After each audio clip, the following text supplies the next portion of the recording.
should take it slow.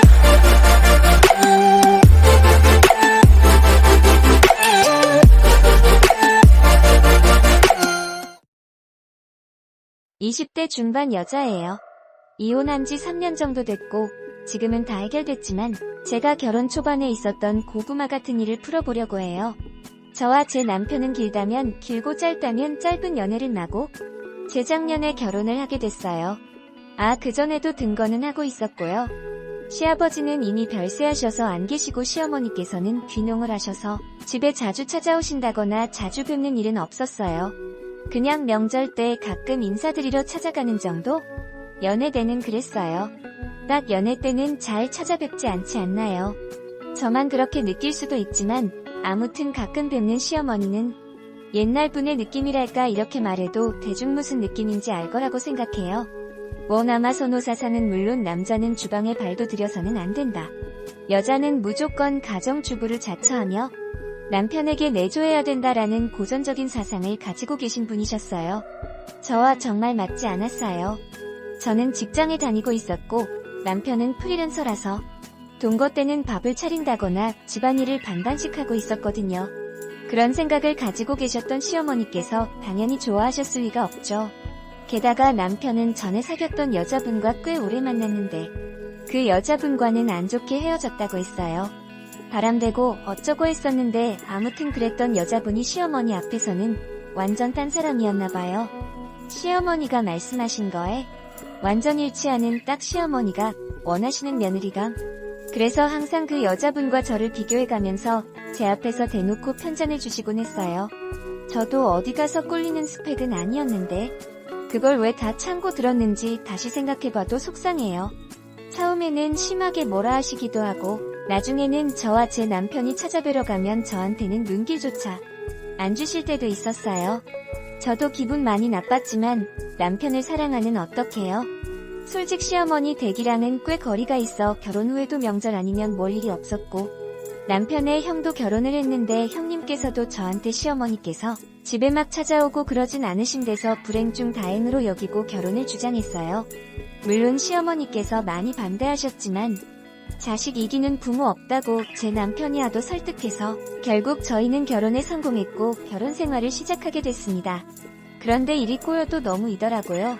제 불행은 이때부터 시작이었어요. 일단 시어머니께서 저와 제 남편 결혼과 동시에 갑자기 저희 집에 들어와 살겠다며 막무가내로 밀고 들어오시는 거예요. 형님네가 돈을 더 잘 버는데 기어이 저희 집에 들어오시겠다는 이유 모르는 거 아니었고 저 맘에 안 들어서 힘들게 하려는 게 다 리났어요. 저와 남편 다 말렸지만 결혼까지 허락해줬는데 늙은 애미 시골에 버리고 둘이서 집 좋은 데서 살거냐며 말도 안 되는 소리를 하시는 시어머니 울고 불며 말씀하시는데 말이 안 되는 거 알지만 어쩔 수 없이 모였어요. 저도 이때 이러면 안 됐다는 게 잘 알아요. 댓글로 왜 그랬냐 하시는 분들이 있을 것 같은데 어떻게든 막았어야 했지만 이때는 뭘 몰랐던 것 같아요. 그 뒤로는 못 뻔하죠. 제 앞에서 남편의 전 여친 얘기하는 건 날이 갈수록 심해지고 어쩌다가 남편이 자기 먹을 밥이라도 챙겨 먹는 보시는 날은 하루 종일 설교가 이어졌어요. 아니 저는 직장에 다니고 있고 남편은 프리랜서인데 남편이 밥 한 번 차려 먹는 게 뭐 그리 보기 싫다고 볼 때마다 놓치지 않고 말씀하시는지 솔직 저도 사람인지라 몇 달을 그렇게 보내고 나니 몸도 마음도 너무 지치더라고요. 더 속상한 건 바뀐 남편의 태도였어요. 무조건 제 편이라며 시어머니가 뭐라 해도 집안일 꾸역꾸역 반씩 나눠서 하던 남편이 시간이 지나자 편한 맛을 봐버렸는지 손 하나 까딱 안 하기 시작했어요. 직장에서 돌아오면 발레에 설거지에 집 난장판으로 만들어 놓고 당장 밥 달라는 두 모자. 정말 진절머리가 났어요. 시어머니가 들어오신 이후로는 남편과도 거의 하루에 한 번씩은 싸우고 시어머니께서 어리 여자가 남편한테 소리를 지르냐고 뒷목 잡으시고 무한 반복이었어요. 저는 그렇게 하루하루를 일 갔다 오면 밀려있는 집안일 다 하고 밥 차리고 싸우고 아침 일찍 출근하고 거의 하루에 5시간도 못 자고 이리 갔다 저리 갔다 거의 영혼 반쯤 빠져나간 상태였어요. 그러다가 제가 너무 힘들었는지 과로로 쓰러지게 되었고 원래 제가 몸이 좀 약해요. 병원에 잠깐 입원해 있었어요. 그런데 그 두 사람은 머리카락도 보이지도 않고 제 친구만 제 수발 다 들어졌네요. 이때 느꼈어요. 아, 이혼해야겠구나. 이제 더 이상 남편은 나를 사랑하지 않는구나. 들려?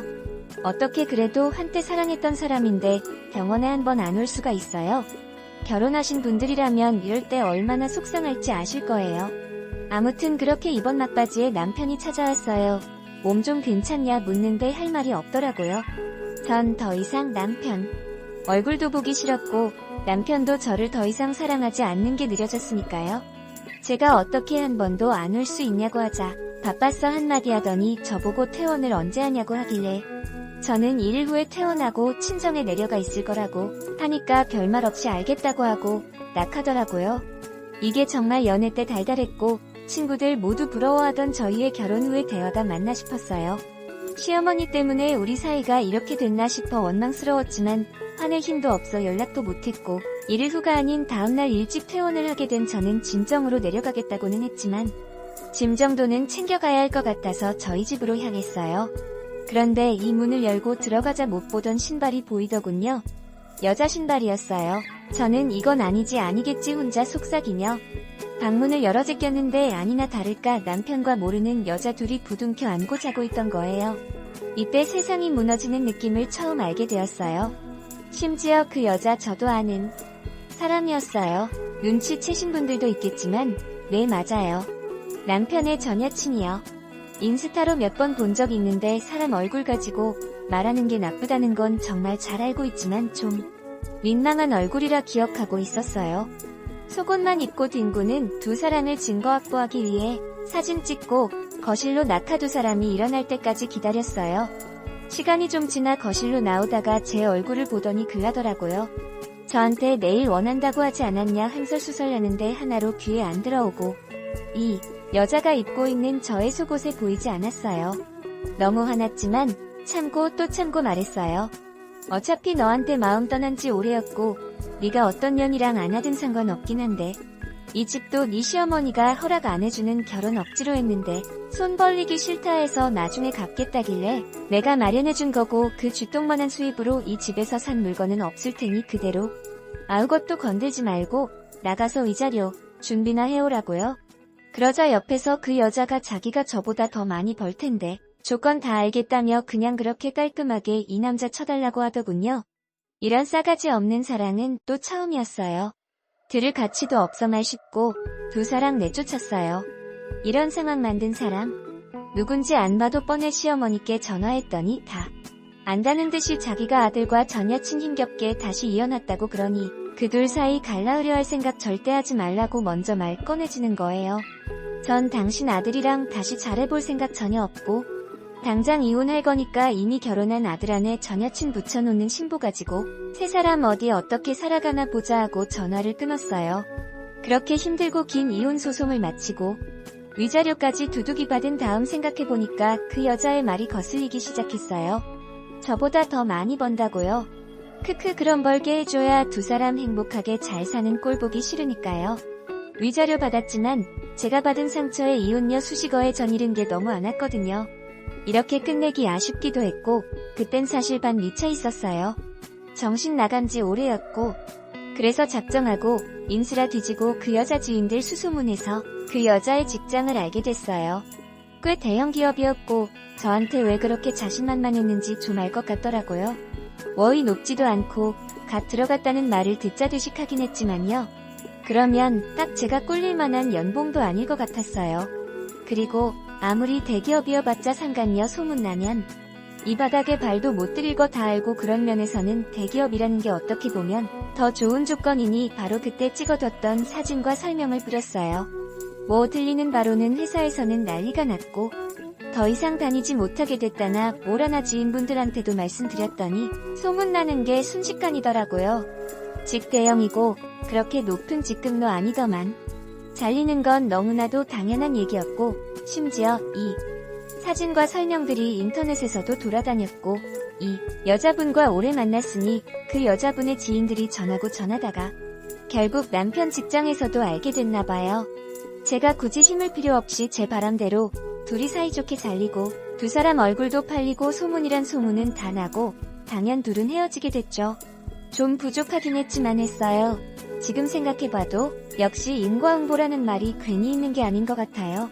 지금은 결혼에 연연하지 않고 제 커리어 쌓으며 그 두 사람과 달리 미래를 위해 노력하고 있는 중이에요. 뭐 좋은 사람이 나타난다면 만날 생각은 있지만 한번 데이고 나니 좀 힘들 것 같네요. 제 나름대로 시간과 노력 많이 쓰면서 복수했지만 지금 제 마음이 상처를 돌아보면 조금 약했나 싶기도 하고요. 사이다는 아니지만 결혼 생활보다 지금이 훨씬 행복하고 저보다 그 둘이 불행해 보여 전 나름 사이다라고 생각해요. 혹시나 이 글 보게 된다면 말해주고 싶네요. 똑같은 쓰레기 둘이서 만난 게 너무나 잘 어울리고 보기 좋은데 남들한테 해주지 말고 제발 그냥 둘이 계속 만나는 건 어때? 여러분의 생각은 댓글로 남겨주세요.